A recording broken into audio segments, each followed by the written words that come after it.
여러분, 안녕하세요. 오늘 소개해드릴 이야기는 정말 믿기 어려운 사연입니다. 한 프랑스 여성이 여행 중 허리를 다쳐서 한의원을 찾았다가 그곳에서 만난 한의사와 사랑에 빠져 결혼까지 하게 된 감동적인 이야기인데요. 처음엔 침과 부항 같은 한국 전통 치료법을 믿지 못했던 그녀가 어떻게 한국에서 새로운 인생을 시작하게 되었는지 함께 들어보시겠습니다. 이 이야기를 들으시면 여러분도 분명 가슴 한편이 따뜻해지실 겁니다. 영상 시작하기 전에 구독과 좋아요, 그리고 알림 설정 꼭 부탁드립니다. 여러분의 작은 관심이 저희에게 큰 힘이 됩니다. 그럼 지금부터 소피아 씨의 놀라운 이야기 속으로 들어가 보겠습니다. 파리의 작은 아파트에서 태어나 자란 소피아. 바넬 씨는 어려서부터 세계 여행을 꿈꾸던 평범한 프랑스 여성이었습니다. 대학에서 국제문화를 전공하며 다양한 나라의 문화를 공부했지만 솔직히 말하면 한국에 대해선 아는 게 거의 없었다고 하죠. 많은 유럽 사람들이 그렇듯이 소피아 씨도 한국을 그저 일본이나 중국과 비슷한 동양 국가 중 하나로만 생각했습니다. 대학 시절 친구들과 세계 지도를 펼쳐놓고 여행 계획을 세울 때도 한국은 그녀의 여행 목록에 없었어요. 파리의 카페에서 에스프레소를 마시며 미래를 그릴 때 그녀는 자신이 훗날 한국에서 살게 될 거라곤 상상도 못했습니다. 23살이 되던 해 여름, 소피아 씨는 대학 친구들과 함께 동아시아 배낭여행을 계획했습니다. 일본 도쿄에서 시작해서 중국 베이징을 거쳐 마지막으로 한국 서울을 들르는 2주 일정이었죠. 사실 서울은 친구 한 명이 강력히 추천해서 마지못해 넣은 도시였어요. 그때만 해도 소피아 씨는 서울에서 뭘 보겠어? 이틀이면 충분하겠지라고 생각했다고 합니다. 하지만 막상 인천공항에 도착해서 서울로 향하는 공항철도를 타는 순간 뭔가 다른 느낌을 받았다고 해요. 깨끗하고 현대적인 시설, 친절한 안내 방송, 그리고 활기찬 사람들의 모습이 그녀가 상상했던 것과는 완전히 달랐습니다. 명동 거리를 걸을 때 소피아 씨는 또 한 번 놀랐습니다. 밤 10시가 넘었는데도 거리는 환하게 빛나고 수많은 사람들이 안전하게 쇼핑을 즐기고 있었거든요. 파리에서는 밤 10시면 대부분의 가게가 문을 닫고 혼자 거리를 걷는 게 조심스러운 시간인데 말이죠. 화장품 가게에 들어갔을 때는 점원들의 세심한 설명과 친절한 서비스에 감동받았습니다. 프랑스에선 보기 드문 광경이었어요. 한국식 피부관리 방법을 설명해주는 점원의 열정적인 모습을 보며 소피아 씨는 이 나라 사람들은 뭔가 다르다는 생각이 들었다고 합니다. 이틀 예정이었던 서울 여행은 어느새 일주일로 늘어났습니다. 친구들은 먼저 프랑스로 돌아갔지만 소피아 씨는 혼자 남아 더 많은 것을 보고 싶었어요. 경복궁을 걸으며 한국의 역사를 느꼈고 인사동에서 전통찻집에 앉아 녹차를 마시며 한국의 정취를 만끽했습니다. 남대문 시장에서 할머니들이 파는 따뜻한 호떡을 먹으며 북촌 한옥마을의 좁은 골목길을 걸으며 그녀는 점점 한국이라는 나라에 매료되어 갔죠. 특히 지하철을 타고 이동하면서 본 한국 사람들의 모습이 인상적이었습니다. 노약자에게 자리를 양보하는 젊은이들, 질서정연하게 줄을 서는 시민들, 그리고 길을 물으면 친절하게 안내해주는 사람들까지. 프랑스로 돌아온 뒤에도 소피아 씨는 한국 생각을 멈출 수 없었습니다. 파리의 일상으로 돌아왔지만 자꾸만 서울의 활기찬 거리가 떠올랐어요. 한국 드라마를 찾아보고 한국 음악을 듣기 시작했죠. 대학 도서관에서 한국 관련 책들을 빌려 읽으며 그녀는 한국이 얼마나 놀라운 발전을 이룬 나라인지 알게 되었습니다. 한국전쟁 이후 폐허에서 시작해 세계 10위권의 경제대국이 된 이야기, 전통과 현대가 조화롭게 공존하는 독특한 문화, 그리고 무엇보다 사람들의 따뜻한 정이 그녀를 사로잡았습니다. 그리고 마침내 기회가 왔습니다. 대학 4학년 때 교환학생 프로그램 공지가 올라온 거예요. 여러 나라 중에서 서울에 있는 한 대학교가 포함되어 있었죠. 소피아 씨는 망설임 없이 지원서를 작성했습니다. 부모님은 처음엔 걱정하셨어요. 한국? 거긴 너무 멀잖아. 언어도 완전히 다르고. 유럽에 있는 대학으로 가면 안 될까? 하지만 소피아 씨의 열정을 보신 부모님은 결국 허락하셨습니다. 합격 통지서를 받았을 때 그녀가 얼마나 기뻤는지 온 집안을 뛰어다니며 소리를 질렀다고 하네요. 29살이 된 소피아 씨는 2개의 큰 가방을 들고 다시 인천공항에 도착했습니다. 하지만 이번엔 단순한 여행객이 아니라 6개월 동안 한국에서 공부하며 생활할 학생으로서 말이죠. 공항에서 나와 신촌에 있는 기숙사로 향하는 동안 그녀의 가슴은 설렘으로 가득했습니다. 기숙사 창문을 열고 서울의 야경을 바라보며 소피아 씨는 생각했습니다. 이제 시작이야. 여기서 내 인생의 새로운 장이 펼쳐질 거야. 하지만 그때 그녀는 몰랐습니다. 앞으로 자신에게 일어날 일들이 얼마나 놀랍고 아름다울지를요.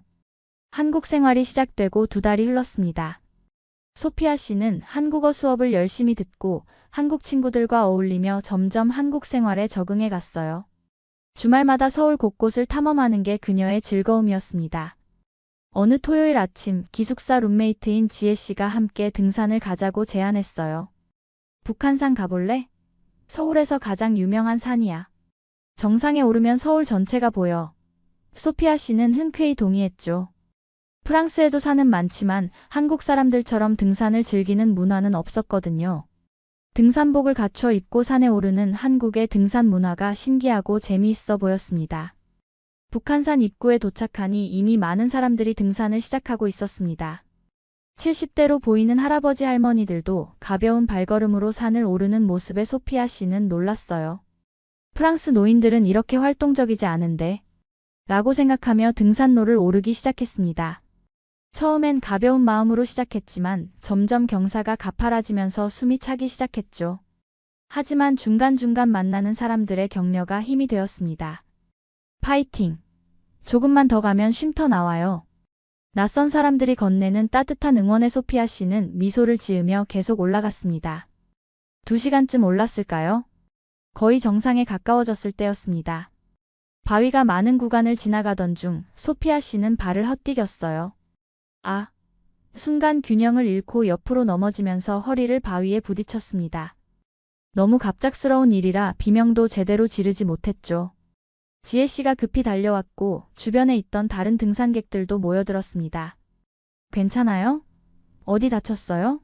사람들의 걱정 어린 목소리가 들렸지만 소피아 씨는 허리에서 느껴지는 심한 통증 때문에 제대로 대답할 수가 없었어요. 몸을 움직이려고 하면 허리에서 날카로운 통증이 쏘아올랐습니다. 다행히 근처에 있던 젊은 남성 등산객이 응급처치를 도와주었고 천천히 일어설 수 있었습니다. 하지만 걷기가 너무 힘들었어요. 지혜 씨와 몇몇 등산객들의 도움을 받아 천천히 산을 내려왔죠. 하산하는 내내 소피아 씨의 얼굴은 고통으로 일그러져 있었습니다. 병원 가야 할 것 같아. 소피아 씨가 힘겹게 말했어요. 하지만 지혜 씨는 다른 제안을 했습니다. 응급실 가기 전에 우리 집 근처 한의원 먼저 가볼래? 우리 아버지도 허리 다쳤을 때 거기서 치료받고 나았어.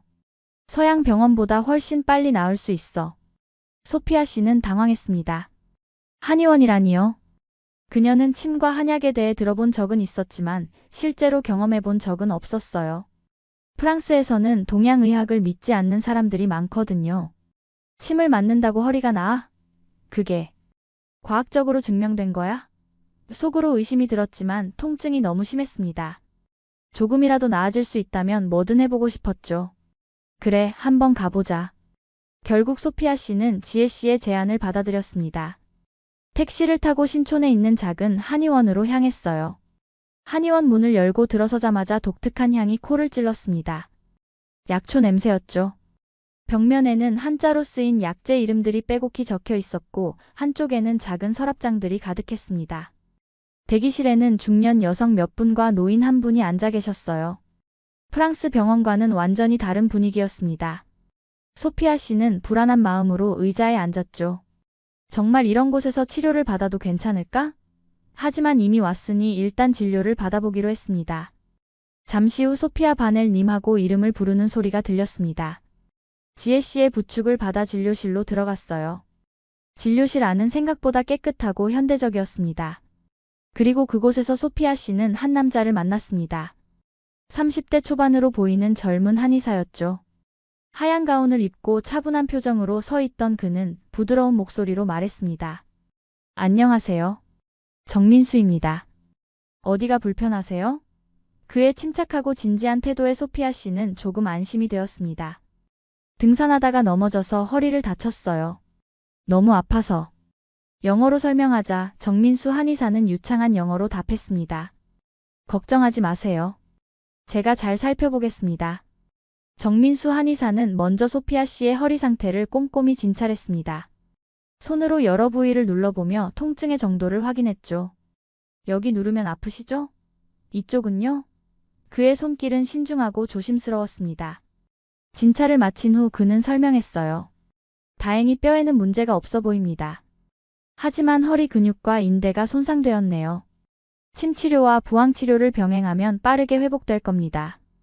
소피아 씨는 여전히 반신반의했지만 그의 자신감 있는 태도에 조금씩 믿음이 생겼습니다. 그럼 시작해 볼게요. 치료가 시작되었습니다. 정민수 한의사는 소피아 씨에게 침대에 엎드리라고 했어요. 그리고 허리 주변에 여러 경혈점에 침을 놓기 시작했습니다. 소피아 씨는 긴장했죠. 아플까? 하지만 의외로 침을 맞을 때 통증은 거의 없었어요. 약간의 따끔함만 느껴질 뿐이었습니다. 정민수 한의사는 침을 놓으며 계속 상태를 물었어요. 지금 어떠세요? 불편한 곳은 없으세요? 그의 세심한 배려에 소피아 씨는 조금씩 긴장을 풀었습니다. 침 치료가 끝난 후 정민수 한의사는 부항 치료를 하겠다고 말했습니다. 소피아 씨는 부항이 뭔지 몰랐어요. 그가 유리컵 같은 것들을 꺼내더니 불을 붙이고 허리에 붙이기 시작했죠. 이게 뭐예요? 소피아 씨가 물었습니다. 부항이라고 해요. 혈액순환을 도와주고 어혈을 빼내는 전통치료법입니다. 조금 당기는 느낌이 들 수 있지만 아프진 않아요. 정민수 한의사의 설명을 듣고 소피아 씨는 조금 안심했습니다.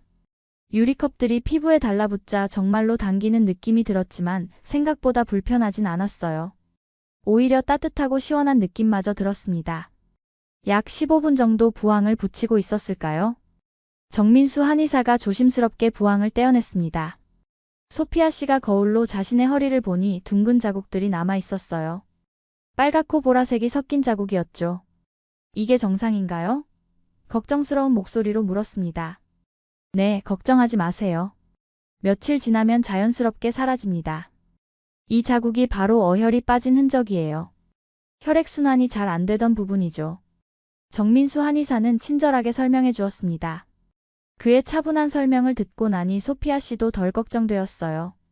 치료를 마치고 일어서려는데 신기한 일이 벌어졌습니다. 아까보다 허리가 훨씬 편했던 거예요. 물론 완전히 나은 건 아니었지만 치료 전보다 통증이 확실히 줄어들었습니다. 어떠세요? 정민수 한의사가 물었습니다. 많이 좋아진 것 같아요. 신기하네요. 소피아 씨는 솔직하게 대답했습니다. 그는 미소를 지으며 말했어요. 한 번에 다 나을 순 없어요. 일주일 정도 매일 치료받으시면 많이 좋아질 겁니다. 집에서는 무리하지 마시고 따뜻한 찜질을 자주 해주세요.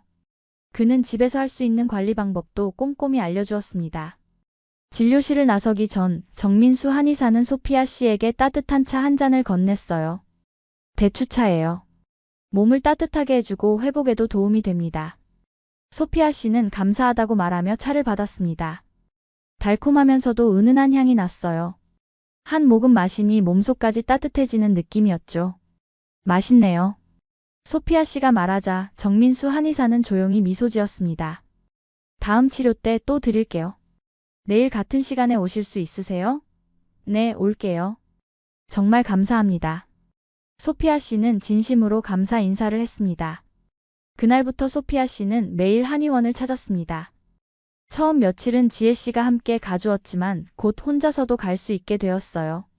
매일 같은 시간에 한의원에 가서 침과 부항 치료를 받았습니다. 신기하게도 날마다 몸 상태가 좋아지는 게 느껴졌어요.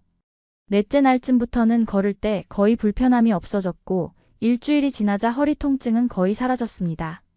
한국 전통의학이 이렇게 효과적일 줄은 몰랐어요. 소피아 씨는 놀라움을 감추지 못했습니다. 프랑스에서 물리치료를 받았다면 적어도 한 달은 걸렸을 상황이었거든요. 치료를 받으러 갈 때마다 정민수 한의사는 항상 세심하게 상태를 확인했습니다. 오늘은 어떠세요? 어제보다 나아지셨어요? 밤에 잠은 잘 주무셨어요? 식사는 제대로 하셨어요? 그는 단순히 허리만 치료하는 게 아니라 소피아 씨의 전반적인 건강 상태를 걱정해 주었어요. 이런 따뜻한 관심은 프랑스 병원에서는 경험해보지 못한 것이었습니다. 프랑스에서는 의사들이 대부분 바빠서 환자 한 명 한 명에게 이렇게 시간을 쏟지 않거든요. 정민수 한의사의 진심 어린 태도에 소피아 씨는 점점 감동받았습니다. 치료가 끝날 때마다 정민수 한의사는 항상 대추차나 생강차 같은 따뜻한 차를 내주었어요. 그리고 소피아 씨의 한국 생활에 대해 물어보곤 했습니다. 한국 생활은 어때요? 적응하기 힘들진 않으세요? 한국 음식은 입에 맞으세요? 처음엔 짧은 대화였지만 날이 갈수록 대화 시간이 길어졌습니다. 정민수 한의사는 조용하고 말수가 적은 사람이었지만 소피아 씨의 이야기를 경청하는 좋은 청자였어요. 그가 진지하게 자신의 이야기를 들어주는 모습에 소피아 씨는 점점 마음이 편해졌습니다. 일주일간의 치료가 끝나고 소피아 씨의 허리는 거의 완벽하게 회복되었습니다. 마지막 진료날 정민수 한의사가 말했어요. 이제 거의 다 나으셨네요. 앞으로는 등산하실 때 조심하시고 스트레칭을 자주 해주세요. 그는 허리 건강을 위한 스트레칭 방법도 직접 시범을 보이며 가르쳐 주었습니다. 소피아 씨는 고마운 마음에 어떻게 감사를 표현해야 할지 고민했어요. 선생님, 정말 감사해요. 선생님 덕분에 빨리 나았어요. 제가 저녁 한 끼 대접하고 싶은데 괜찮으실까요? 소피아 씨가 용기 내어 물었습니다.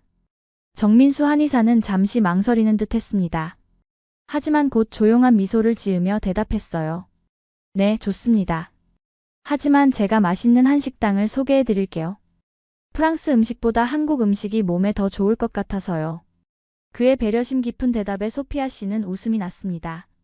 그럼 선생님이 추천해 주시는 곳으로 가요. 이번 주 토요일 저녁 어때요?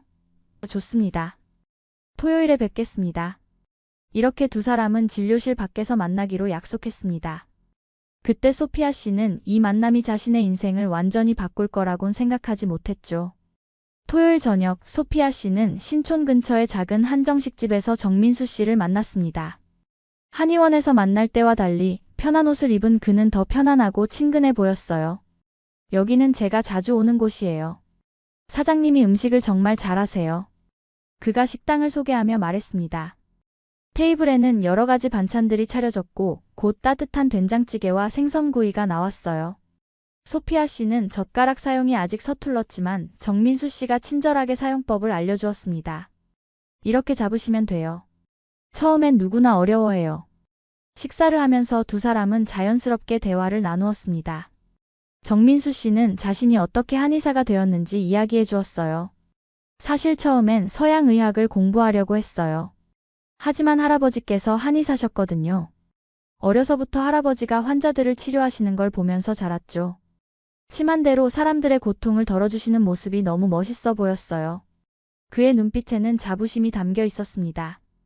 소피아 씨는 그의 이야기를 들으며 한국 전통의학에 대한 존경심이 커졌어요. 소피아 씨도 자신의 이야기를 들려주었습니다.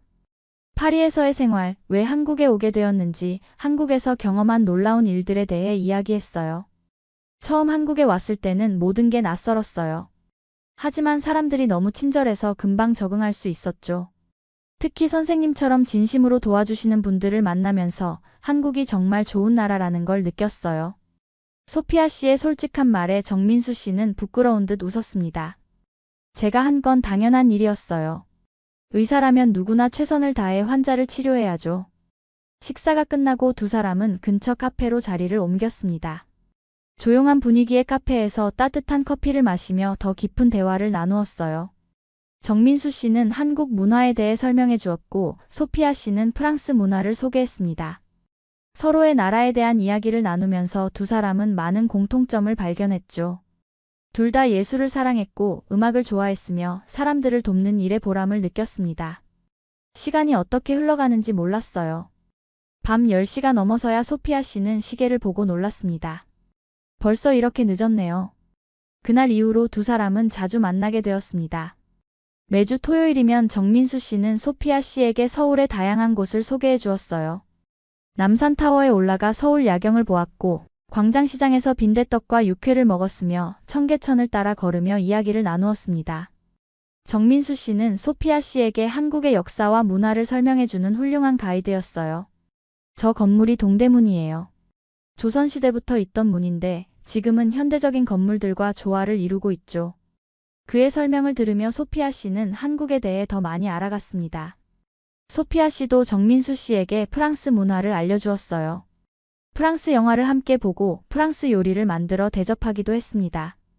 이건 라따뚜이라는 프랑스 요리예요. 야채를 주로 사용해서 건강에도 좋아요. 서툴지만 정성스럽게 만든 음식을 맛보는 정민수 씨의 얼굴에 미소가 번졌습니다. 맛있네요. 프랑스 음식이 이렇게 깊은 맛이 있는 줄 몰랐어요. 두 사람은 서로의 문화를 배우고 이해하며 점점 가까워졌습니다. 어느 날 저녁 한강공원을 걸으면서 소피아 씨는 자신의 마음을 깨달았습니다. 정민수 씨와 함께 있으면 마음이 편안했고 그의 목소리를 들으면 기분이 좋아졌어요. 그의 배려심 깊은 행동 하나하나에 가슴이 뛰었습니다. 이게 사랑일까? 소피아 씨는 한강 물결을 바라보며 생각했습니다. 하지만 동시에 두려움도 밀려왔어요. 교환학생 프로그램은 6개월이었고 이미 4개월이 지나 있었습니다. 앞으로 2달 후면 프랑스로 돌아가야 했죠. 그때가 되면 어떻게 하지? 소피아 씨는 불안했습니다. 정민수 씨도 비슷한 고민을 하고 있었습니다.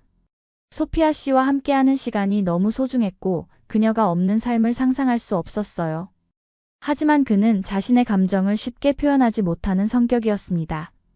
한국 남자들은 감정 표현에 서툰 경우가 많죠. 그는 소피아 씨에 대한 자신의 마음을 어떻게 전해야 할지 고민했습니다. 그녀는 곧 프랑스로 돌아갈 텐데 내 마음을 전하는 게 맞을까? 혹시 그녀에게 부담이 되진 않을까? 매일 밤 잠들기 전 정민수 씨는 이런 생각들로 잠을 이루지 못했습니다. 시간은 빠르게 흘러갔고 어느덧 소피아 씨의 교환학생 기간이 1달 남짓 남았습니다. 두 사람 모두 마음이 무거웠어요. 하지만 서로에게 먼저 말을 꺼내지 못했습니다. 어느 토요일 저녁 북촌 한옥마을을 거닐던 중 소피아 씨가 먼저 말문을 열었어요. 민수 씨, 저 다음 달이면 프랑스로 돌아가요. 그녀의 목소리는 떨리고 있었습니다. 정민수 씨는 잠시 멈춰 서서 하늘을 올려다보았어요. 알고 있어요. 짧은 대답 뒤에 침묵이 흘렀습니다. 두 사람 모두 무슨 말을 해야 할지 몰랐죠. 그날 밤 두 사람은 한옥마을 근처의 작은 찻집에 앉아 오랜 시간 이야기를 나누었습니다. 소피아 씨가 먼저 자신의 마음을 털어놓았어요. 민수 씨, 솔직히 말하면 저는 프랑스로 돌아가기가 너무 두려워요. 여기 한국에서의 생활이 너무 좋고 특히 민수 씨와 함께 보낸 시간들이 제 인생에서 가장 행복한 순간들이었어요. 소피아 씨의 눈가에 눈물이 맺혔습니다. 정민수 씨는 조용히 그녀의 손을 잡았어요. 그의 손은 따뜻했고 든든했습니다. 저도 같은 마음이에요, 소피아 씨. 당신을 처음 만난 날부터 제 마음속에 무언가가 변하기 시작했어요. 환자로 만났지만 당신은 제게 특별한 사람이 되었습니다. 정민수 씨는 평소답지 않게 길게 자신의 감정을 표현했습니다. 하지만 저는 당신에게 부담을 주고 싶지 않았어요. 당신에겐 프랑스에 돌아가야 하는 이유들이 있고 꿈과 계획이 있을 테니까요. 제가 그걸 막을 권리는 없다고 생각했습니다. 그의 목소리에는 슬픔이 묻어났습니다. 두 사람은 그날 밤 진솔한 대화를 나누었습니다. 소피아 씨는 프랑스로 돌아가면 취업을 해야 하고 부모님도 곁에 계셨어요. 하지만 동시에 한국에 대한 애정이 너무 깊어졌고 정민수 씨 없는 삶을 상상할 수 없었습니다. 정민수 씨는 한의원이 있고 환자들이 있었죠. 쉽게 프랑스로 갈 수도 없는 상황이었습니다. 하지만 두 사람은 한 가지 결론에 도달했어요. 우리 장거리 연애를 해봐요. 쉽지 않겠지만 시도는 해보고 싶어요. 소피아 씨의 제안에 정민수 씨는 고개를 끄덕였습니다. 네, 해봅시다. 우리 노력해봐요. 소피아 씨가 프랑스로 돌아가는 날이 왔습니다. 인천공항에서 정민수 씨는 소피아 씨를 배웅했어요. 출국장 앞에서 두 사람은 한참 동안 포옹했습니다. 연락 자주 할게요. 매일 영상통화해요. 소피아 씨가 눈물을 참으며 말했습니다. 네, 기다릴게요. 조심해서 가세요.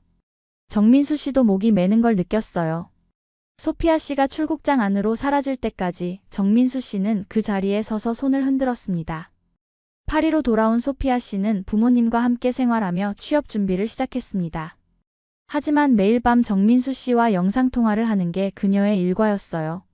시차가 8시간이나 차이 났지만 두 사람은 서로의 시간을 맞춰가며 통화했습니다.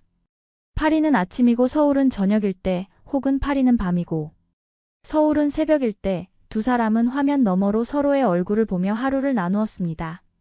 오늘 어떤 환자를 봤어요? 오늘 면접은 어땠어요? 사소한 일상을 공유하며 두 사람의 마음은 더욱 단단해졌습니다. 하지만 장거리 연애는 쉽지 않았습니다. 시차 때문에 실시간으로 소통하기 어려웠고 중요한 순간에 함께할 수 없다는 게 가장 힘들었어요. 소피아 씨가 힘든 면접을 보고 위로가 필요할 때 정민수 씨는 화면 너머에서만 격려할 수 있었습니다. 정민수 씨가 어려운 환자를 치료하며 고민할 때 소피아 씨는 전화로만 응원해 줄 수 있었죠. 때로는 서로에게 짜증을 내기도 했고 오해가 생기기도 했습니다. 왜 전화를 안 받았어요? 바빴어요. 이해해 주세요. 이런 작은 다툼들이 쌓여갔습니다. 6개월이 지났을 무렵 두 사람은 심각한 위기를 맞았습니다. 소피아 씨가 파리의 한 회사에서 정규직 제안을 받은 거예요. 좋은 조건이었고 그녀가 원하던 분야의 일이었습니다. 하지만 그 일을 받아들이면 당분간 한국에 갈 수 없었죠. 소피아 씨는 고민에 빠졌습니다. 어떻게 해야 하지? 이 기회를 놓치면 안 되는데. 하지만 민수 씨는 밤새도록 잠을 이루지 못하고 고민했어요. 정민수 씨에게 이 사실을 말했을 때 그는 예상 외의 반응을 보였습니다. 축하해요, 소피아. 당신이 원하던 일이잖아요. 그 기회를 잡으세요. 그의 목소리는 담담했지만 소피아 씨는 그 뒤에 숨겨진 슬픔을 느낄 수 있었어요. 하지만 민수 씨는요? 우리는요? 소피아 씨가 물었습니다. 우리는 계속 연락하며 지내면 돼요. 당신의 꿈을 포기하게 할 순 없어요. 정민수 씨의 말은 배려로 가득했지만 소피아 씨는 마음이 아팠습니다. 그날 밤 소피아 씨는 부모님과 긴 대화를 나누었습니다. 아버지는 현실적으로 조언했어요. 소피아, 사랑도 중요하지만 내 미래도 생각해야지. 그 한국 남자가 정말 너를 사랑한다면 기다려줄 거야. 하지만 어머니는 다른 의견이었습니다. 내 생각엔 내가 정말 그 사람을 사랑한다면 일자리는 나중에도 찾을 수 있어. 하지만 진짜 사랑은 흔하지 않단다. 어머니의 말이 소피아 씨의 마음을 움직였습니다. 그날 밤 소피아 씨는 결심했습니다. 나는 민수 씨와 함께 하고 싶어. 다음 날 아침 소피아 씨는 정민수 씨에게 영상통화를 걸었습니다. 민수 씨, 저 결정했어요. 그 일자리 제안을 거절할 거예요. 대신 한국으로 돌아갈게요. 한국에서 일자리를 찾을게요. 소피아 씨의 말에 정민수 씨는 놀랐습니다. 정말요?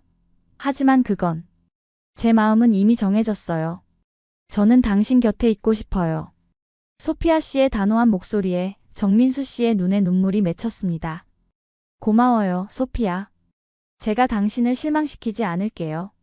소피아 씨는 파리에서의 일자리 제안을 정중히 거절했습니다. 부모님은 처음엔 걱정하셨지만 딸의 결연한 의지를 보고 결국 응원해주기로 하셨어요. 네가 정말 행복하다면 우리는 지지할게. 하지만 힘들면 언제든 돌아와. 아버지는 딸을 껴안으며 말했습니다. 어머니는 소피아 씨의 손을 잡고 조용히 말했어요.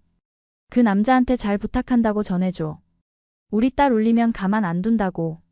웃으면서도 진지한 어머니의 말에 소피아 씨는 웃음과 눈물이 동시에 났습니다. 한국행 준비는 생각보다 복잡했습니다. 비자 문제, 취업 준비, 집 구하기 등 해결해야 할 일들이 산더미였어요. 하지만 정민수 씨가 한국에서 많은 도움을 주었습니다. 외국계 회사의 채용 정보를 찾아주고 살만한 동네를 알아봐 주었죠. 신촌 근처에 좋은 원룸이 나왔어요. 제 한의원에서도 가깝고 지하철역도 가까워요. 정민수 씨의 세심한 배려에 소피아 씨는 감사했습니다. 3개월간의 준비 끝에 소피아 씨는 드디어 서울행 비행기에 몸을 실었습니다. 인천공항에서 정민수 씨가 소피아 씨를 기다리고 있었습니다. 1년 만에 만난 두 사람은 공항 한가운데서 한참 동안 포용했어요. 주변 사람들의 시선도 아랑곳하지 않았습니다. 다시 만나서 정말 기뻐요. 저도요. 정말 보고 싶었어요. 두 사람의 눈에서 기쁨의 눈물이 흘러내렸습니다. 정민수 씨는 소피아 씨의 무거운 짐을 들고 함께 공항을 빠져나왔어요. 차 안에서 두 사람은 손을 꼭 잡고 있었습니다. 이제 진짜 함께 있을 수 있네요. 소피아 씨가 행복한 표정으로 말했습니다. 서울에서의 새로운 생활이 시작되었습니다. 소피아 씨는 운 좋게도 서울에 있는 프랑스 회사의 한국 지사에 취직할 수 있었어요. 프랑스어와 영어, 그리고 기본적인 한국어까지 할 수 있다는 점이 큰 장점이었죠.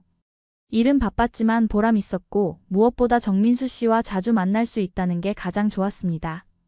주중에는 각자 바쁘게 일하고 주말이면 함께 시간을 보냈어요. 남산을 산책하거나 한강공원에서 치킨을 먹거나 때로는 그냥 집에서 영화를 보며 조용히 시간을 보냈습니다. 6개월이 흐른 어느 날 정민수 씨가 소피아 씨에게 특별한 제안을 했습니다. 소피아, 다음 주 우리 프랑스 가요. 갑작스러운 제안에 소피아 씨는 놀랐어요. 프랑스요? 왜요? 당신 부모님께 정식으로 인사드리고 싶어요.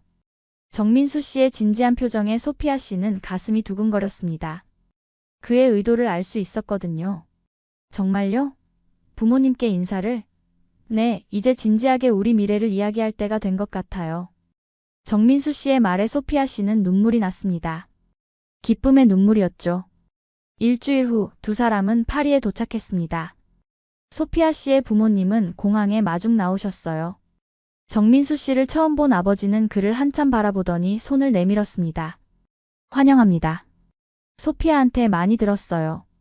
서툰 영어로 인사하는 아버지를 보며 정민수 씨도 긴장한 표정으로 악수를 나누었습니다. 어머니는 정민수 씨를 따뜻하게 안아주었어요. 우리 딸 잘 부탁해요. 어머니의 포옹에 정민수 씨는 조금 놀랐지만 곧 감사하다고 인사했습니다. 파리에서의 일주일은 중요한 시간이었습니다. 정민수 씨는 소피아 씨의 부모님과 많은 시간을 보냈어요. 프랑스어는 서툴렀지만 영어와 몸짓으로 진심을 전했습니다. 특히 아버지가 허리 통증으로 고생한다는 이야기를 듣고 정민수 씨는 자신이 가져온 침과 도구로 직접 치료해드렸어요.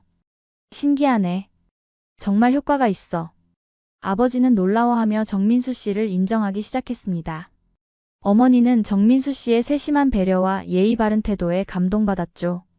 셋째 날 저녁 가족 모두가 모인 식사 자리에서 정민수 씨는 중요한 이야기를 꺼냈습니다. 장인어른, 장모님께 말씀드릴 게 있습니다. 정민수 씨의 진지한 표정에 식탁의 분위기가 조용해졌어요. 저는 소피아를 정말 사랑합니다. 그리고 소피아와 함께 미래를 만들어가고 싶습니다. 그는 주머니에서 작은 상자를 꺼냈습니다. 반지 상자였죠. 지금 당장은 아니어도 언젠가 소피아가 제 아내가 되어주길 바랍니다. 두 분의 허락을 받고 싶습니다. 식탁에 침묵이 흘렀습니다. 소피아 씨는 눈물을 참으며 아버지를 바라보았어요. 아버지는 한참 동안 정민수 씨를 바라보더니 천천히 입을 열었습니다. 당신이 우리 딸을 얼마나 소중히 여기는지 이번 일주일 동안 봤습니다. 그리고 우리 딸이 당신과 함께 있을 때 얼마나 행복해하는지도 봤죠. 제가 뭐라고 반대하겠습니까? 아버지는 일어나 정민수 씨의 손을 잡았습니다. 우리 딸 잘 부탁합니다. 어머니도 눈물을 닦으며 두 사람을 축복했습니다. 그날 밤 에펠탑 아래에서 정민수 씨는 소피아 씨에게 반지를 끼워주었습니다. 소피아, 당신과 함께 평생을 살고 싶어요. 저와 결혼해 주시겠어요? 정민수 씨의 프로포즈에 소피아 씨는 울면서 대답했습니다. 네, 1000번이라도 네. 두 사람은 에펠탑의 불빛 아래서 키스를 나누었습니다. 주변을 지나가던 사람들이 박수를 쳐주었고 파리의 밤은 그 어느 때보다 아름다웠습니다. 소피아 씨는 생각했습니다. 1년 전 산에서 넘어진 사고가 내 인생 최고의 행운이었네. 파리에서 돌아온 후 두 사람은 본격적으로 결혼 준비를 시작했습니다. 한국과 프랑스 두 나라의 문화를 어떻게 조화시킬지 고민이 많았어요. 결국 두 사람은 조용한 결혼식을 하기로 결정했습니다.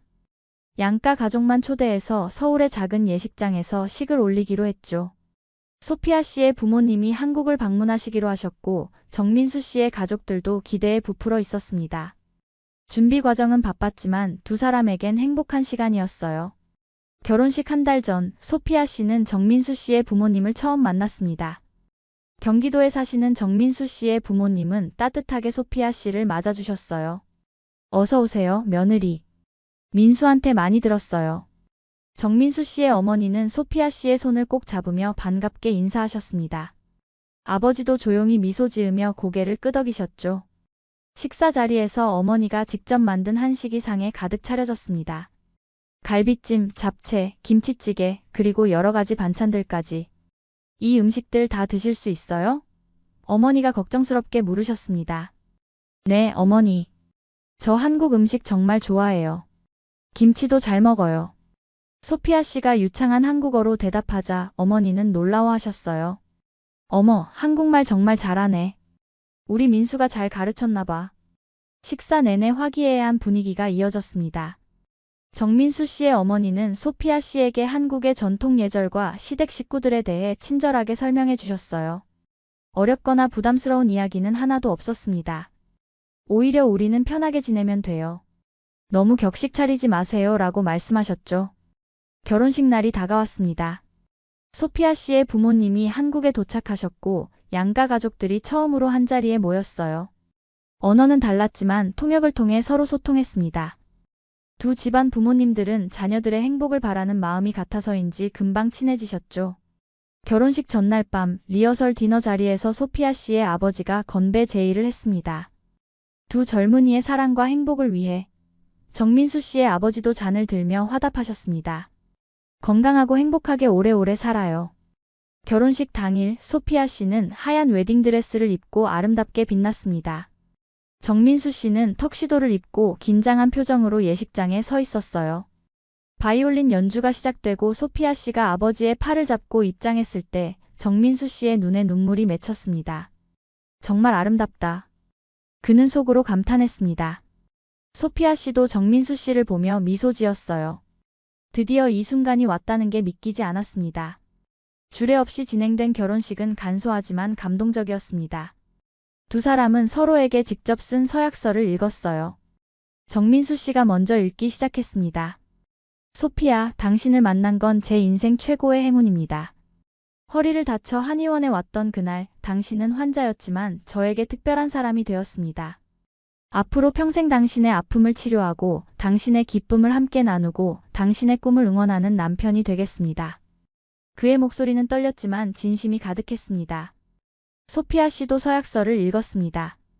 민수, 당신은 제게 한국을 알게 해줬고 사랑을 가르쳐줬고 진짜 가족이 무엇인지 보여줬어요. 저는 프랑스에서 태어났지만 이제 한국은 제 두 번째 고향이에요. 당신과 함께라면 어디든 제 집이 될 수 있습니다. 평생 당신의 아내로, 동반자로, 가장 친한 친구로 살겠습니다. 소피아 씨의 말에 객석에서 훌쩍이는 소리가 들렸습니다. 양가 어머니들은 이미 눈물을 닦고 계셨죠. 반지 교환 순서가 왔습니다. 떨리는 손으로 서로에게 반지를 끼워주는 두 사람의 모습은 정말 아름다웠어요. 이제 입맞춤으로 서약을 확인해 주세요. 사회자의 말에 정민수 씨는 소피아 씨를 부드럽게 안고 키스했습니다. 객석에서 박수와 환호가 터져나왔고 카메라 플래시가 번쩍였습니다. 그 순간 소피아 씨는 생각했어요. 이게 진짜 내 인생이 맞나? 꿈만 같아. 하지만 정민수 씨를 꼭 안고 있는 이 순간은 분명 현실이었습니다. 결혼식 후 피로연에서는 양국의 음식이 함께 준비되었습니다. 한식 뷔페와 프랑스 디저트가 조화롭게 차려졌어요. 손님들은 음식을 즐기며 두 사람의 행복을 축하해 주었습니다. 정민수 씨의 한의원 동료들과 환자들도 축하하러 왔고 소피아 씨의 회사 동료들도 참석했습니다. 모두가 이 국제 결혼을 진심으로 축복해 주었어요. 정말 아름다운 커플이에요. 꼭 행복하게 사세요. 축하 인사를 받을 때마다 두 사람은 행복한 미소로 답했습니다. 저녁이 되어 피로연이 끝나고 두 사람은 신혼여행을 떠나지 않기로 했어요. 대신 서울 근처의 작은 한옥 스테이에서 조용히 며칠을 보내기로 했습니다. 우리 신혼여행은 나중에 천천히 가요. 지금은 그냥 둘이서만 조용히 있고 싶어요. 소피아 씨의 제안에 정민수 씨도 동의했습니다. 북촌의 한옥에서 보낸 사흘은 정말 평화로웠어요. 마당에 앉아 차를 마시며 미래에 대해 이야기하고 밤에는 별을 보며 서로를 안았습니다. 이제 우린 정말 가족이네요. 소피아 씨가 말했습니다. 네, 우리 가족. 정민수 씨가 그녀의 손을 꼭 잡으며 답했습니다. 결혼 후의 일상은 평범하지만 행복했습니다. 소피아 씨는 회사에 다니며 일을 계속했고 정민수 씨는 한의원에서 환자들을 치료했어요. 두 사람은 신촌 근처의 작은 아파트를 구해 신혼살림을 차렸습니다. 가구를 고르고 커튼을 달고 부엌을 꾸미는 모든 과정이 즐거웠죠. 여기는 우리만의 공간이에요. 우리 집. 소피아 씨는 새 집에서의 생활이 너무 좋았습니다. 매일 아침 함께 일어나 아침을 먹고 저녁이면 같이 저녁을 준비하는 평범한 일상이 소중했어요. 정민수 씨는 소피아 씨에게 한국 요리를 가르쳐 주었습니다. 김치찌개는 이렇게 만들어요. 먼저 돼지고기를 볶고 주말이면 두 사람은 함께 부엌에 서서 요리를 했습니다. 소피아 씨는 처음엔 서툴렀지만 점점 실력이 늘었어요. 특히 된장찌개를 잘 끓였습니다. 당신 요리 솜씨가 점점 좋아지네요. 이제 제 어머니보다 낫는데요? 정민수 씨의 칭찬에 소피아 씨는 뿌듯했습니다. 반대로 소피아 씨는 정민수 씨에게 프랑스 요리를 가르쳐 주었어요. 함께 퀴슈를 만들고 크림 브듈레를 만들며 즐거운 시간을 보냈습니다. 결혼 6개월쯤 되었을 때 소피아 씨는 임신 사실을 알게 되었습니다. 약국에서 산 임신 테스트기에 2줄이 나타났을 때 그녀는 믿을 수 없어서 3번이나 다시 검사했어요. 모두 양성이었습니다. 저녁에 정민수 씨가 퇴근했을 때 소피아 씨는 특별한 저녁을 준비해 놓고 있었습니다. 촛불을 켜고 좋아하는 음악을 틀어놓고 기다렸죠. 오늘 무슨 특별한 날이에요? 정민수 씨가 의아해하며 물었습니다. 민수, 앉아봐요. 중요한 이야기가 있어요. 소피아 씨의 진지한 표정에 정민수 씨는 긴장했습니다. 무슨 일이에요? 혹시 무슨 문제라도? 아니요, 문제는 아니에요. 오히려 정말 좋은 소식이에요. 소피아 씨는 주머니에서 임신 테스트기를 꺼내 정민수 씨에게 보여주었습니다. 처음엔 이해하지 못하던 정민수 씨가 곧 깨달았어요. 이게 정말요? 우리가? 그의 목소리는 떨렸고 눈에 눈물이 맺혔습니다. 네, 우리 아기가 생겼어요. 소피아 씨도 눈물을 흘리며 말했습니다. 정민수 씨는 소피아 씨를 조심스럽게 안았습니다. 정말 기뻐요. 우리 아기라니.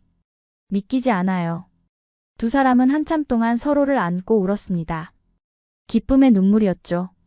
그날 밤 두 사람은 아기 이름을 뭘로 지을지, 아기 방을 어떻게 꾸밀지 온갖 계획을 세우며 밤을 새웠습니다. 프랑스 이름과 한국 이름을 둘 다 가진 아이면 좋겠어요. 소피아 씨의 제안에 정민수 씨도 고개를 끄덕였습니다. 그게 좋겠네요. 두 나라의 문화를 모두 물려받은 아이가 되면 멋질 것 같아요. 임신 기간 동안 양가 부모님들은 정말 기뻐하셨습니다. 정민수 씨의 어머니는 매주 서울에 올라와 소피아 씨를 챙겨주셨어요. 임산부에게 좋은 음식을 만들어주시고 태교의 좋은 이야기들을 들려주셨습니다. 소피아 씨의 어머니도 프랑스에서 영상통화로 매일 연락하며 딸을 걱정했어요. 잘 먹고 있니? 힘든 건 없고? 엄마, 걱정 마세요. 시어머니가 정말 잘 챙겨주세요. 소피아 씨는 한국의 시어머니를 만난 게 정말 행운이라고 생각했습니다. 정민수 씨는 한의사로서 소피아 씨의 건강을 더욱 세심하게 챙겼습니다. 임신 중에 먹으면 좋은 한약을 직접 조제해주고 입덧이 심할 때는 침으로 증상을 완화시켜 주었어요. 한의학에는 임산부를 위한 치료법들이 많이 있어요. 걱정하지 마세요. 그의 전문적인 도움 덕분에 소피아 씨는 비교적 편안한 임신 기간을 보낼 수 있었습니다. 주변 임산부들이 힘들어하는 것에 비하면 소피아 씨는 정말 건강한 임신 생활을 했죠. 임신 7개월쯤 되었을 때 소피아 씨는 동네 한국 아줌마들과 친해졌습니다. 매일 산책을 나가면 만나는 동네 어르신들이 계셨는데 처음엔 외국인이라 신기해하시더니 점점 친숙하게 대해주셨어요. 아이고, 며느리 배가 많이 불렀네. 아들이야, 딸이야? 딸이래요, 할머니. 그래, 딸 좋지. 딸이 효도한다. 할머니들은 소피아 씨에게 여러 조언을 해주셨습니다. 어떤 음식을 먹으면 좋은지, 어떻게 태교를 하면 좋은지, 출산 후 조리는 어떻게 해야 하는지까지. 어느 날 동네 할머니 한 분이 소피아 씨를 자기 집으로 초대하셨어요. 우리 집에서 미역국 먹고 가. 임산부한테 미역국이 제일 좋아. 할머니 댁에 가보니 다른 아줌마들도 모여 계셨습니다. 모두 소피아 씨를 반갑게 맞아주셨어요. 함께 미역국을 먹으며 이런저런 이야기를 나누었습니다. 프랑스에서 왔다며? 거긴 어때? 파리는 아름다운 도시예요. 하지만 한국이 더 좋아요. 소피아 씨의 대답에 할머니들은 기뻐하셨습니다. 그래, 우리나라가 좋지. 우리 며느리 이제 완전히 한국 사람 다 됐네. 그날 이후로 소피아는 동네 한국 아줌마들의 모임에 자주 참석했습니다. 같이 시장에 가서 장을 보고 공원에서 운동을 하고 때로는 한 분의 집에 모여 음식을 나눠 먹었어요. 프랑스에서는 이웃과 이렇게 가깝게 지낸 적이 없었습니다. 한국의 이런 공동체 문화가 소피아 씨는 정말 좋았어요. 외국에서 왔지만 나는 이제 이 동네 사람이야. 이웃들이 가족처럼 느껴져. 소피아 씨는 한국 생활에 완전히 적응했고 한국을 진짜 고향처럼 여기게 되었습니다. 출산 예정일이 다가왔습니다. 소피아의 부모님이 프랑스에서 한국으로 날아오셨어요. 손주를 보기 위해서였죠. 공항에서 만난 부모님은 소피아 씨의 큰 배를 보고 놀라워하셨습니다. 우리 딸 정말 엄마가 다 됐구나. 어머니가 눈물을 글썽이며 말씀하셨어요. 정민수 씨의 부모님도 함께 공항에 나오셨고 양가 부모님들은 서로 반갑게 인사를 나누었습니다. 이제는 통역 없이도 간단한 의사소통이 가능할 정도로 친해지셨거든요. 출산 예정일보다 이틀 앞당겨져서 소피아 씨는 새벽에 진통을 느꼈습니다. 민수, 아기가 나오려나 봐. 잠에서 깬 정민수 씨는 급히 병원 가방을 챙기고 차를 몰았어요. 양가 부모님들도 병원으로 달려오셨습니다. 분만실 앞에서 네 분의 부모님과 정민수 씨가 초조하게 기다렸죠. 10시간의 진통 끝에 드디어 아기의 울음소리가 들렸습니다. 축하드립니다. 건강한 딸입니다.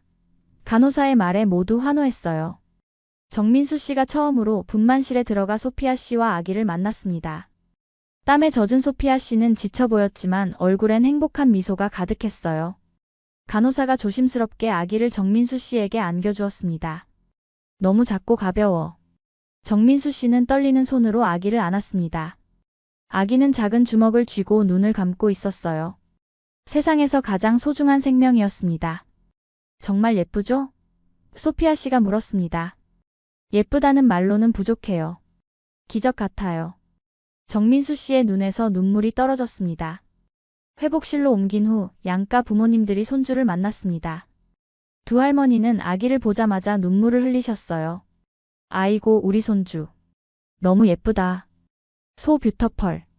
마이 그랜도터. 한국어와 프랑스어, 영어가 뒤섞인 감탄사들이 회복실을 가득 채웠습니다. 할아버지들도 아기를 보며 행복한 미소를 지으셨죠. 네 분의 조부모님들이 차례로 아기를 안아보셨어요. 아기는 여전히 눈을 감고 평화롭게 잠들어 있었습니다. 아기 이름은 서연으로 지었습니다. 한국 이름이었죠. 프랑스 이름은 에밀리로 정했어요. 서연 에밀리. 두 나라의 문화를 모두 담은 이름이었습니다. 출생신고를 할 때 두 이름을 모두 등록했어요. 우리 딸은 한국인이자 프랑스인이에요. 두 나라의 아름다운 문화를 모두 누리며 자랄 거예요. 소피아 씨는 서류에 서명하며 말했습니다. 정민수 씨도 고개를 끄덕였습니다. 그렇죠. 우리 서연이는 정말 특별한 아이예요. 소피아 씨는 한국 전통 방식대로 산후조리원에서 2주를 보냈습니다. 정민수 씨의 어머니가 추천해 주신 곳이었어요. 산후조리원에서는 산모의 회복을 위한 특별한 식사와 관리를 제공했습니다. 매일 미역국이 나왔고 산모 마사지를 받았으며 신생아 돌보는 법도 배웠죠. 소피아 씨는 처음엔 낯설었지만 점점 한국의 산후조리 문화가 정말 과학적이고 효과적이라는 걸 알게 되었습니다. 프랑스에는 이런 시스템이 없어요. 한국이 이런 면에서 정말 앞서 있네요. 집으로 돌아온 후 본격적인 육아가 시작되었습니다. 밤마다 깨서 우는 아기 때문에 두 사람은 제대로 잠을 자지 못했어요. 하지만 힘들어도 행복했습니다. 서연이가 처음으로 미소 지었을 때, 처음으로 웃음소리를 냈을 때, 처음으로 뒤집기를 했을 때 매 순간이 감동이었죠. 민수 봐요. 서연이가 나를 보고 웃어요. 정말이네요. 엄마를 알아보는 것 같아요. 이런 작은 순간들이 쌓여가며 두 사람은 부모로 성장해 갔습니다. 정민수 씨의 어머니는 자주 서울에 올라와 육아를 도와주셨습니다. 아기 목욕시키는 법, 젖병 소독하는 법, 기저귀 가는 법 등을 친절하게 가르쳐 주셨어요. 소피아 씨는 시어머니에게 정말 감사했습니다. 어머니 없었으면 저 정말 힘들었을 거예요. 뭘 그런 말을 해. 이게 다 당연한 거지. 우리 며느리 고생 많아. 시어머니의 따뜻한 말씀에 소피아 씨는 눈물이 났습니다. 한국에서 진짜 가족을 만난 것 같았어요. 서연이가 100일이 되었을 때 두 집안 가족 모두가 모여 100일 잔치를 열었습니다. 한복을 입은 서연이는 정말 예뻤어요. 작은 색동저고리에 빨간 치마를 입은 모습이 인형 같았습니다. 100일상에는 백설기, 수수팥떡, 과일 등이 차려졌고 가족들은 서연이의 건강과 행복을 빌었습니다. 소피아 씨의 부모님도 프랑스에서 다시 날아오셔서 함께 축하해 주셨어요. 한국의 100일 잔치 풍습이 정말 아름답네요. 소피아 씨의 어머니가 감동하며 말씀하셨습니다. 사진을 찍을 때 4명의 조부모님들이 서연이를 중심으로 둘러앉았습니다. 그리고 소피아 씨와 정민수 씨가 뒤에 서서 함께 사진을 찍었어요. 한국인 할아버지 할머니와 프랑스인 할아버지 할머니, 그리고 한국인 아빠와 프랑스인 엄마. 서연이는 정말 많은 사랑을 받으며 자랄 아이였습니다. 사진을 보며 소피아 씨는 생각했습니다. 3년 전 산에서 넘어져 허리를 다쳤을 때 이런 미래가 올 줄은 꿈에도 몰랐어. 그때의 사고가 내 인생 최고의 축복이었네. 서연이가 돌이 되었습니다. 이제 아장아장 걷기 시작했고 엄마 아빠라는 말도 할 줄 알았어요. 신기하게도 서연이는 한국어를 먼저 배웠습니다. 소피아 씨가 프랑스어로 말을 걸어도 서연이는 한국어로 대답했죠. 엄마, 맘마. 위, 안브이에이 메인저.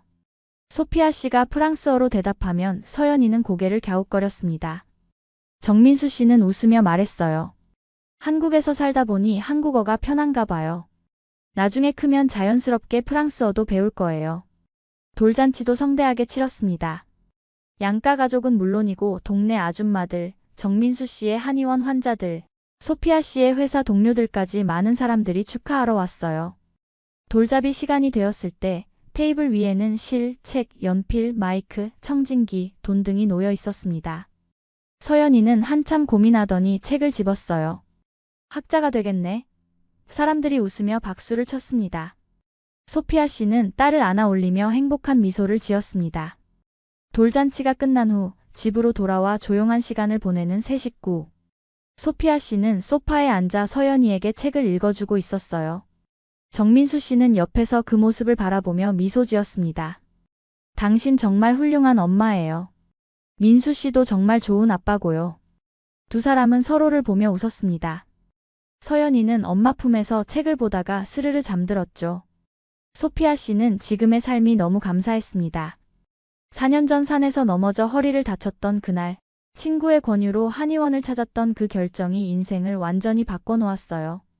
만약 그때 병원에 갔다면, 만약 정민수 씨를 만나지 못했다면, 지금의 이 행복은 없었을 겁니다. 모든 게 운명이었나 봐요. 소피아 씨가 말했습니다. 그렇죠. 우리가 만난 건 기적이에요. 정민수 씨가 그녀의 손을 잡으며 대답했습니다. 이제 소피아 씨는 완전히 한국 사람이 되었습니다. 김치를 직접 담그고 동네 할머니들과 시장에 가고 명절이면 시댁에서 차례를 지내죠.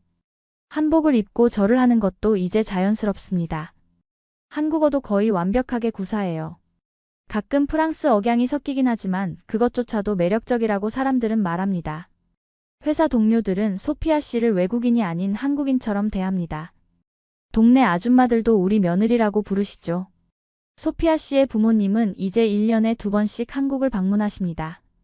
처음엔 낯설어 하시던 한국 문화도 이제는 좋아하세요. 어머니는 한국 드라마를 즐겨보시고 아버지는 한국 소주를 좋아하십니다. 한국은 정말 살기 좋은 나라야. 소피아가 여기서 행복하니 우리도 기뻐. 부모님의 말에 소피아 씨는 마음이 따뜻해집니다. 정민수 씨의 부모님과 소피아 씨의 부모님은 이제 친구처럼 지내세요. 영상통화로 자주 연락하시고 서연이 사진과 영상을 주고받으십니다. 어느 일요일 오후 가족 셋은 한강공원을 산책하고 있었습니다. 서연이는 아빠 손을 잡고 아장아장 걷고 소피아 씨는 그 모습을 사진으로 담았어요. 한강 다리 너머로 해가 지고 있었고 하늘은 주황빛으로 물들어 있었습니다. 정말 아름다운 풍경이네요. 소피아 씨가 말했습니다. 우리 인생처럼요. 정민수 씨가 미소 지으며 답했습니다. 세 사람은 손을 잡고 천천히 걸어갔습니다. 소피아 씨는 가끔 생각합니다. 만약 그날 산에 가지 않았더라면? 만약 넘어지지 않았더라면? 만약 한의원에 가지 않았더라면? 하지만 이 모든 만약들은 의미가 없었습니다. 왜냐하면 그 모든 일들이 일어났고 그 결과 지금의 행복이 있으니까요. 한국은 소피아 씨에게 단순히 거주하는 나라가 아니었습니다. 상처를 치유해준 나라, 사랑을 만나게 해준 나라, 가족을 선물해준 나라였죠. 한국은 소피아 씨의 두 번째 고향이자 진짜 집이었습니다. 이제 소피아 씨의 꿈은 서연이가 건강하게 자라는 것입니다. 한국과 프랑스, 두 나라의 아름다운 문화를 모두 경험하며 자라는 딸을 보며 행복해하는 거죠. 서연아, 너는 정말 행운아야. 두 나라의 사랑을 모두 받으며 자랄 수 있잖아. 소피아 씨는 잠든 딸의 이마에 입을 맞추며 속삭입니다. 정민수 씨도 옆에서 딸을 바라보며 미소 짓습니다. 세 사람의 행복한 모습은 마치 한 폭의 그림 같았습니다.